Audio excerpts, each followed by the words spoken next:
Welcome, science friends, to postzygotic barriers.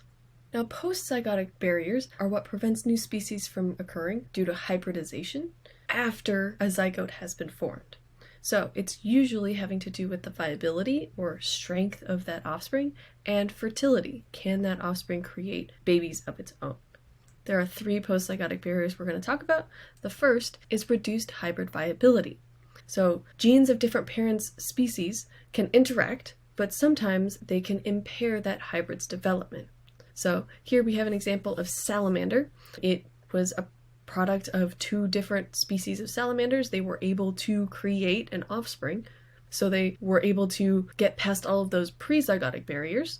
But as a postzygotic barrier, this hybrid between two other species of salamanders is not going to be able to develop fully, and it's going to be pretty frail. So it's either not going to survive to adulthood or that reproductive state in its development.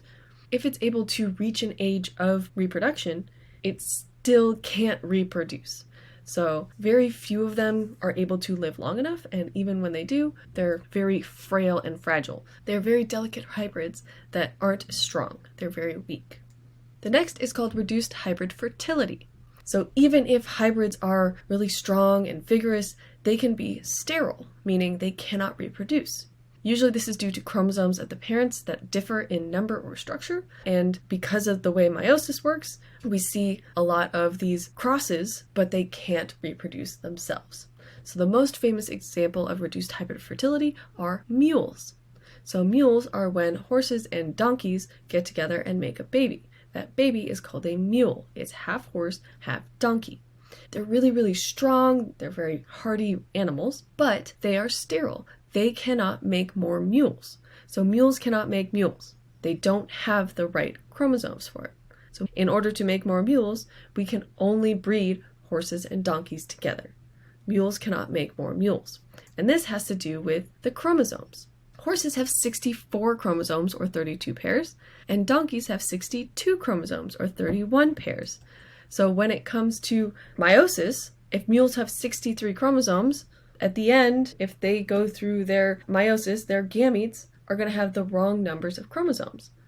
One of those gametes is going to have one extra chromosome than the other gametes. 63 is not an even number, so therefore during meiosis, it can't make more. It can't accurately have all of the genes it needs to survive. So here we can see, for example, an odd number of chromosomes, there wouldn't be a homologous pair for every single one of the chromosomes. It's missing something.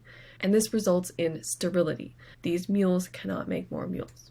I'm going to mention one more really quick. It's called hybrid breakdown. Hybrid breakdown is when offspring are viable and fertile offspring are produced due to a hybridization or a cross between two different species, but over very few generations, they become non-viable.